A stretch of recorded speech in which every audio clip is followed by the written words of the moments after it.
Joining us now is Vice President Joe Biden. Good morning, Mr. Vice President.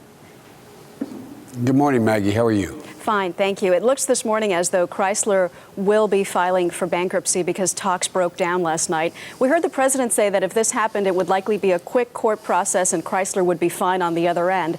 But given the fact that liquidation, selling off this company in pieces, will likely be more profitable for the people who are holding things up, isn't that a more likely scenario?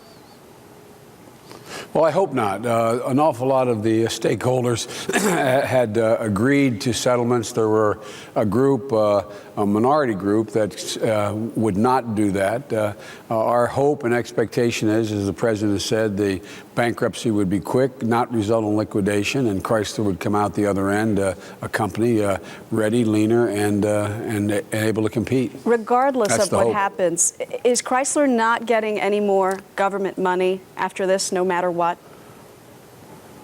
Well, the deal was that Chrysler would have to make the changes that it attempted to negotiate, was unable to do it. So the choice left is what you're hearing, that they're moving into bankruptcy.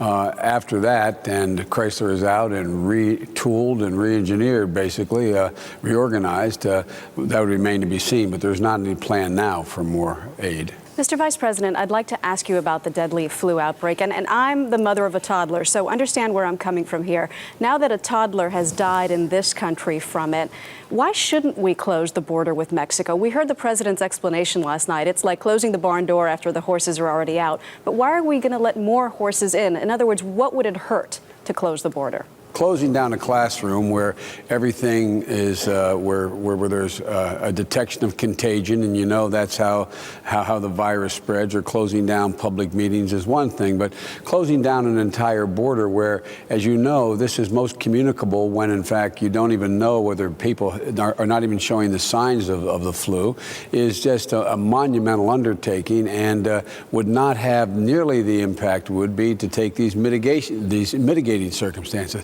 I have 5 toddlers. They're all grandchildren. They're all with me this weekend. I share your concern. But the best thing to do is for us to act, as the president said now, in a rational way. We're on top of this thing. We should be mitigating the prospects of it spreading. And the way to do that is to deal with all the things you know about as a mother, about having them wash their hands, you washing your hands, making sure that they are not in public places touching items that in fact have been touched by others, etc. And lastly, regarding Senator Arlen Specter, who acknowledged that he switched to the Democratic Party because he wanted to win another term in the Senate, are you and the president prepared to give him unconditional support, even if another Democratic candidate comes along who more closely aligns with your agenda?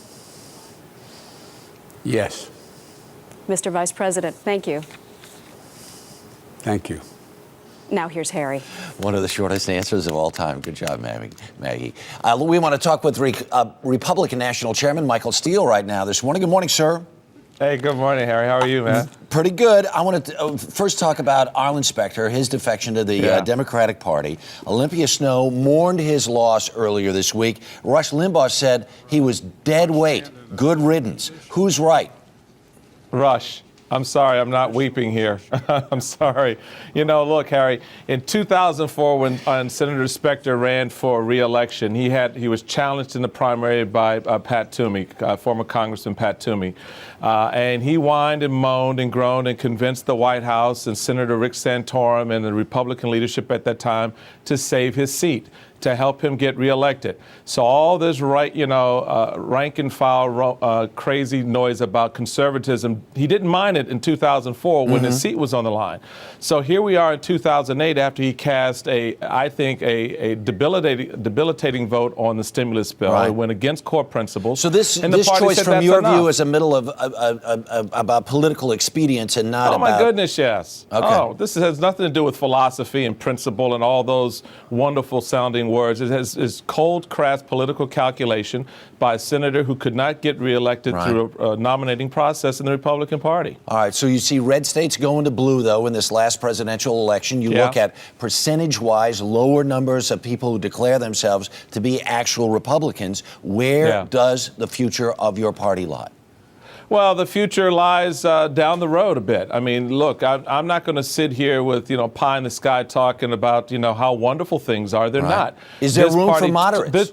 Absolutely. There's room for everybody who wants to be a part of a party that believes first and foremost in the value of the individual to make decisions that empower him or herself to run their businesses, raise their kids, go to the schools of their choice, and then basically work their way towards the American dream. There are folks in your party, though, who would say... Let me make this point. Okay. But let me make this point. This notion that somehow, because we're conservatives, our doors are closed and we only take certain types of people is just crazy. This is never been the nature of this party. But the larger conversation that's going on in the party is it's not conservative enough, and there are people within your own party who say, you know what, John McCain was part of the problem. He was too moderate. That's part of the reason we lost this election. Look, I think that's more using terms to reflect an attitude or a process in which the Republican Party moved away from certain core principles. We moved away from valuing, frugality and government expenditures and the growth of government.